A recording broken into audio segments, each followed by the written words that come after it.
প্রার্থীর নাম। মোদির নাম সামনে রেখে ঝাড়গ্রামে প্রচারে নেমেছে বিজেপি। তৃণমূল এবং সিপিএম ঝাড়গ্রামের প্রার্থীর নাম ঘোষণা করে দিলেও এখনও বিজেপি প্রার্থী ঘোষণা করতে পারেনি। কে হবেন ঝাড়গ্রামের বিজেপি প্রার্থী, উঠছে প্রশ্ন। ঝাড়গ্রাম লোকসভা কেন্দ্রে তৃণমূল, তারপরে সিপিএম, এখনও পর্যন্ত বিজেপি প্রার্থী ঘোষণা করলো না, তাহলে বিজেপি কি প্রার্থী খুঁজে পাচ্ছে না? দেখুন, ভারতীয় জনতা পার্টি একটা সর্বভারতীয় দল। এই সর্বভারতীয় দল একটা ভারতবর্ষের মধ্যে সবচেয়ে বড় পার্টি। এত বড় পার্টির মধ্যে যে কোনো সিদ্ধান্ত নিতে গেলে খুব বিচার বিবেচনা করে আমরা নিই। আর যেহেতু আমাদের এবার প্রধানমন্ত্রী বলে দিয়েছেন ইসবার 400 পার, তো আমাদেরকে 400 পার করতেই হবে। যেভাবে আমরা 400 পার করব, তার জন্য আমরা কি করছি, প্রত্যেকটা জায়গায় আমরা ক্যান্ডিডেট কিন্তু খুব খুঁটিনাটি বিচার বিবেচনা করে সঠিক জায়গায় সঠিক ক্যান্ডিডেটই দেওয়া হচ্ছে। তো এই ঝাড়গ্রামও তার ব্যতিক্রম নয়। ঝাড়গ্রামেও ক্যান্ডিডেট দেওয়া হবে ইমিডিয়েট 2-4 দিনের ভেতরই। 4 তারিখের ভেতর আমরা শুনতে পাচ্ছি যে ক্যান্ডিডেট ঘোষণা হবে। তো এই জায়গাতে আমরা জঙ্গলমহলের ক্ষেত্রে আমরা খুব বিচার বিবেচনা করেই ভালো প্রার্থী দেওয়া হবে এবং যে কোনো যে সব দলগুলি, তৃণমূল, সিপিএম বা অন্যান্য যে রাজনৈতিক দলগুলি যে ক্যান্ডিডেট দিয়েছে, তাদের থেকে আমাদের প্রার্থী যথেষ্ট ভালো হবে এবং লোকসভা নির্বাচনে ভারতীয় জনতা পার্টিকেই জঙ্গলমহলের মানুষ আশীর্বাদ করবে। বুঝলাম, যেখানে দেখা যায় যে তৃণমূলের প্রার্থী ঘোষণার পর তারা জোর কদমে প্রতিটা এলাকায় প্রচার করছে এবং তার পাশাপাশি সিপিএমও প্রচারে নেমে গেছে। বিজেপিকে কবে দেখা যাবে প্রচারের ময়দানে? বিষয়টা এইখানেই হচ্ছে, আপনার মিডিয়াদের প্রত্যেকে এই কথাটা আমি শুনতে পাচ্ছি, কিন্তু আপনাদেরকে বলে রাখি, আপনাদের কাছে তথ্যটা ভুল আছে। আমাদের যখন ভোট ডিক্লেয়ার হয়নি, ভোট ডিক্লেয়ার হওয়ার প্রায় 1 মাস আগের থেকে আমাদের প্রচারে আমরাই ছিলাম, আমরাই আছি এবং আগামী লোকসভা নির্বাচনে আমরাই থাকব। কারণ হচ্ছে আমাদের গ্রাম চলো অভিযান থেকে, লাভার্থী যোজনা থেকে, দেওয়াল লিখন থেকে আমরা প্রত্যেক জায়গাতেই লোকসভা ডিক্লেয়ার হওয়ার আগের থেকেই আমরা এই প্রোগ্রামগুলো চালিয়ে যাচ্ছি। ডোর টু ডোর ক্যাম্পেনিং আমাদের চলছে। শুধুমাত্র দেওয়াল লিখনের ক্ষেত্রে আমরা নামটা বাদ দিয়ে বাকি সব জায়গায় দেওয়াল লিখন বলতে ওয়ালিং চলছে, স্লোগান লেখা হচ্ছে, পদ্মফুল আঁকা হচ্ছে, সাইড ফর করা হচ্ছে। আর নামটাকে আমরা বাদ রাখছি। নামটা যেদিনকে ডিক্লেয়ার হবে ভারতীয় জনতা পার্টির প্রার্থী হিসেবে, তার নাম প্রত্যেক দেওয়ালে লেখা হবে। তো শুধুমাত্র যেটুকু আমার নজরে বা আমরা যেগুলো ঝাড়গ্রামবাসী হিসেবে দেখছি, যে প্রচারে তো শুধুমাত্র বিজেপি আছে। আমরা তৃণমূল বা সিপিএম বা ঝাড়খণ্ডের সেরকম কোনো তো আমরা প্রার্থী প্রচার আমাদের নজরে আসেনি। কিছু আমরা ফেসবুক পোস্ট দেখতে পাচ্ছি। সে ফেসবুক পোস্ট তো ভারতীয় জনতা পার্টির আইটি সেল অনেক স্ট্রং। তো ভারতীয় জনতা পার্টির আইটি সেলের দিকে যখন নজর রাখবেন, দেখতে পাবেন চারিধারে শুধু বিজেপি আছে, অন্য কোনো রাজনৈতিক দলের প্রচার প্রসার সেরকমভাবে এখনও পর্যন্ত নেই। এই নিয়ে বিজেপি অবশ্য জানাচ্ছে ঝাড়গ্রামে একজন ভালো প্রার্থী দেওয়া হবে। তবে এই নিয়ে কটাক্ষ করতে ছাড়েনি তৃণমূল এবং সিপিএম। বিজেপি এখনো প্রার্থী ঘোষণা করতে পারলো না, তবে কি বিজেপি ঝাড়গ্রামে প্রার্থী খুঁজে পাচ্ছে না? কি বলবেন? দেখুন, এটা ঝাড়গ্রাম একটা reserve seat, ST reserve seat.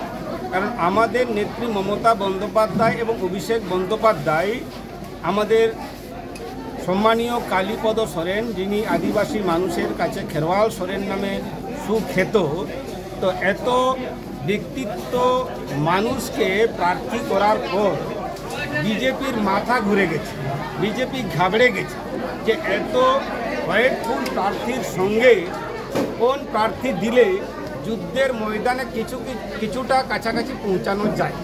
যার জন্য তারা এইরকম আর কোনো প্রার্থী না খুঁজে পেরে তারা এখনও সিদ্ধান্ত করতে পারছে না কাকে প্রার্থী করে। অতএব বিজেপি যেহেতু ধাপ্পাবাজ পার্টি, মিথ্যাবাজ পার্টি, আদিবাসী মানুষ সবাই বুঝে নিয়েছে যে বিজেপি একটা হিটলারি পার্টি। বিজেপি আদিবাসীদের জমি, জঙ্গল এবং ধর্ম সংস্কৃতি সবই কেড়ে নেবে। যার জন্য সব জঙ্গলমহলের আদিবাসী মানুষ বুঝে নিয়েছেন যে বিজেপি করা যাবে না। বিজেপি পারলেই নিজেই খাল কেটে কুমির ডেকে নেওয়া ছাড়া অন্য কোনো রাস্তা নয়। তাই সেই রকম উপযুক্ত মানুষ বিজেপি প্রার্থী হিসেবে খুঁজে পাচ্ছেন। এই জায়গায় কি প্রচারে কি আপনারা অ্যাডভান্টেজ পাচ্ছেন তৃণমূল কংগ্রেস?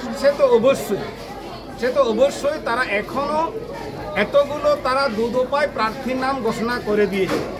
এখনও বিজেপি পার্টির সাহস হয়নি যে ঝাড়গ্রাম জঙ্গলমহলের মতন প্রার্থীকে ঘোষণা করার মতন। স্বাভাবিকভাবে এটা আমাদের কর্মী নেতৃত্ব সমস্ত আমাদের প্রার্থী সহ আমরা অনেকটা এগিয়ে গেছি, অ্যাডভান্টেজটা পেয়ে গেছি যে সমস্ত মানুষ একটা আমাদের প্রার্থী ডোর টু ডোর পর্যন্ত পৌঁছাতে পারছে। ঝাড়গ্রাম লোকসভা কেন্দ্রে তৃণমূলও প্রার্থী ডিক্লেয়ার করেছিল, তারপরে সিপিএমও ঘোষণা করেছে, কিন্তু বিজেপি একটা সর্বভারতীয় দল, সে এখনও পর্যন্ত ঝাড়গ্রাম লোকসভা কেন্দ্রে প্রার্থী ডিক্লেয়ার করলো না। তারা কি প্রার্থী খুঁজে পাচ্ছে না, বা মনের মতন তারা প্রার্থী পাচ্ছে না? বিষয়টা কী? দেখুন, সেই হিসাবে বললে কুমার হেমব্রম তার টার্ম শেষ করার আগেই যে পদত্যাগ করলো, এটা বর্তমান বিজেপির নেতৃত্বের কাছে একটা বড় ব্যর্থতা।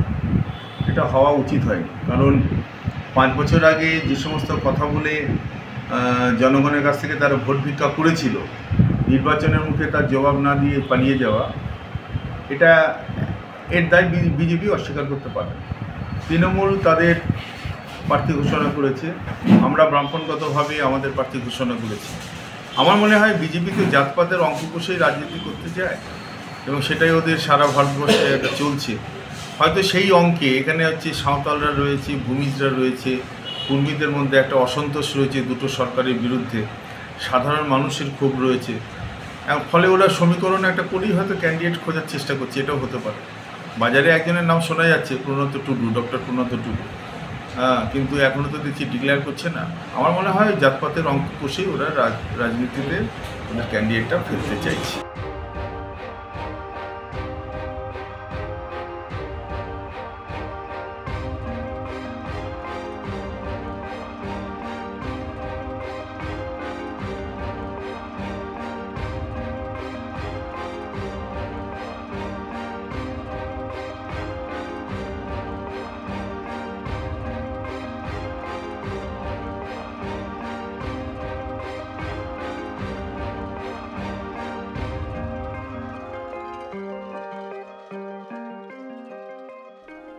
এই সময় ডিজিটাল।